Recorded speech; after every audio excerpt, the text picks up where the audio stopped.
One of the things that we really did was experimenting with video over IP, starting with the Ryder Cup. It allowed us to do a few things. It allowed us to play a little bit with our social deliveries. We were able to break a little bit of ground there, doing some live video production for social, but then also for our PGA.com product, where we were able to really sort of push the limits of what they could cover, with our primary production facility being at our studios in Atlanta. And so that was, we worked with the folks at AviWest on the encoding.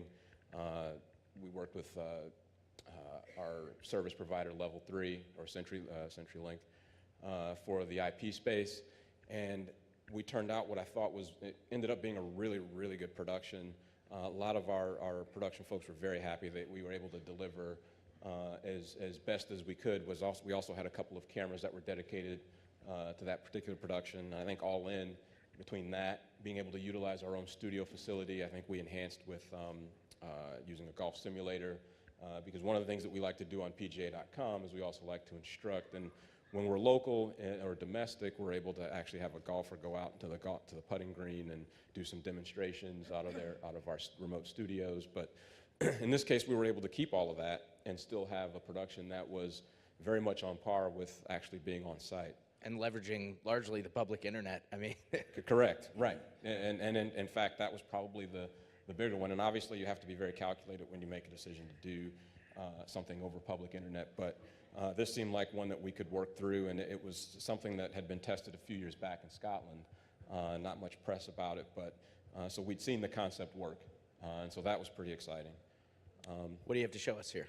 Well, actually a couple things. The other, not to go through the HDR, I think Craig did a great job talking about a lot of the challenges we all faced. We also had an opportunity to learn from that too. But what we're going to look at is just a couple of video clips of our first tee experience for social that we did from France, as well as a couple of clips from the actual show itself.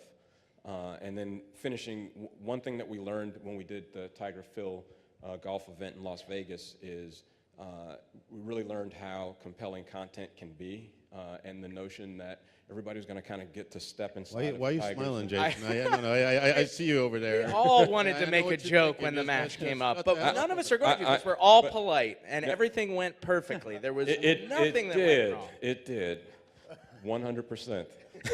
Would you like me to go now and just get out of Go ahead. Roll your flag.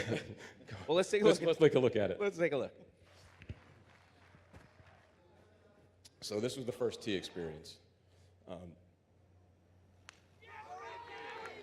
And so one of the things about the first tee that we were trying to bring was kind of the excitement, at the Ryder Cup, every time they tee off, by providing the first tee coverage. And so, we carried it as long as we could, and then now we're moving into more of the PGA.com coverage.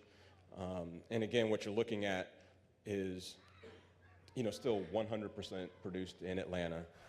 Again, all the streams over the internet. And so, the team needs another victory. Commentary from Atlanta. And in this case, there were 16 feeds. And we worked with CTV. At the end of the day, I think we ended up with what turned out to be a fairly compelling, even though the United States didn't win, it turned out to be a fairly compelling product on the end. Yeah, if only you could have manipulated Tiger's performance when you carried it over IP or something along those lines. That would have been helpful, but I think he saved it for the match. But it hits the brakes.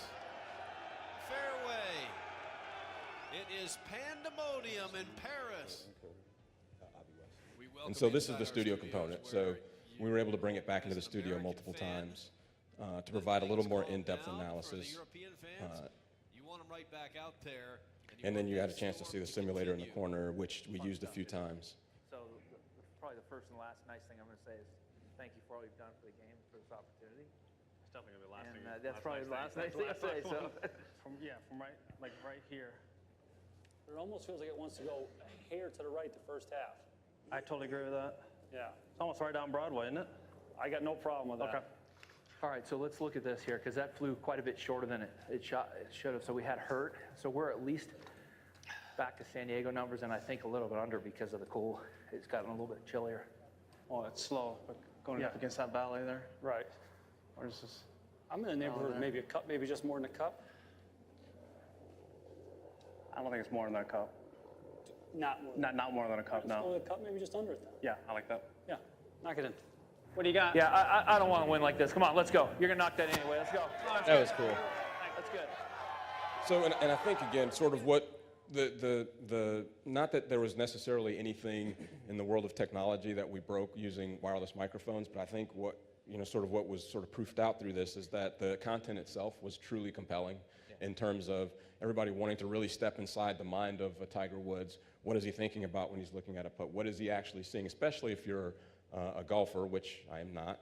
But if you are, to actually hear those thoughts, to hear those conversations, I think was really exciting, and I think that it proved to some extent that if you make that available, people are really, really interested in consuming that.